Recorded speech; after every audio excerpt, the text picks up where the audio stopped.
Recorded Books presents The Stone Dogs by S.M. Stirling, narrated by David Kolachi. Prologue. Virunga Biocontrol Institute, Weapons Research Division, West Rift Province, March 1st, 1964. This is the first series, the project manager, a stocky, brown-haired woman in her 30s, said. The wall lit up with a three-dimensional rendering of a virus molecule. It was color-coded, black and scarlet. You see how we've replaced... Dr. Melford, the senator said with soft courtesy. The other members of the audience turned slightly to catch his words. We've all absorbed as much technical information as possible from the prep files, and while I'm sure the computer projections would be very interesting, perhaps... He was a tall man, eagle-faced, with silver-streaked blonde hair and mustache, conservatively dressed in indigo velvet and white lace.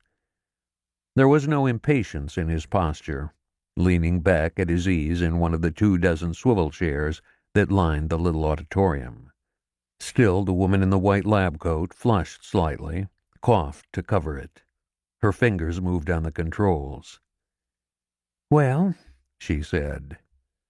Her vowels had a rather crisp tone, an East African accent. She had been born in these highlands. "Well, here are the recordings of the chimp results." The screen blanked for a moment and split. "The left is our control sample, and the right is the Series 24D group." The senator watched, stony-faced amid his silent aides, as the dance of madness and death ran to its close. The plainly clad woman at the heart of the other clump laughed aloud. A minute passed, and nothing living remained on the right-hand screen. To the left, the chimps might have been a picture of the innocents before the birth of man. "It seems," he said, "that you've been making progress, Doctor." She nodded eagerly. "Especially since you got us the new computer," she said, one hand caressing the row of pens in her breast pocket with a nervous gesture. The senator smiled for the first time. "Thank the Yankees. It was the best we could steal," he said dryly. "How confident are you that these here results can be transferred to humans?" "Very, yes." The geneticist nodded. "Chimps are the best possible test subjects. They're so close to us. 98% genetic congruence, only 5 million years since the last common ancestor, which, yes, the endorphin response is modified into a feedback loop. That still needs work." The woman to the senator's left spoke, in a flat Angolan accent. "What's your success rate?"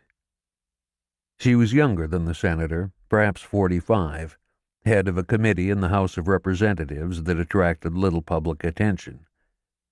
Melford nodded at the right-hand screen. "Over 99%. No point in finding it down further until we moves to human subjects." "In your professional opinion, is this project go or no-go?" "Go." A decisive nod. "Provided we get the necessary funding and personnel. More work on the vector. We're still relying on blood-to-blood, and the secondary keying sequence. 4 years, 8 maximum, and we'll have it on spec." "Ah." The senator dropped his chin onto the steepled fingers of both hands, and the lids drooped over his narrow gray eyes. "Doctor, what about keeping it from the Yankees when we deploy it against the Alliance?" "Well," a frown.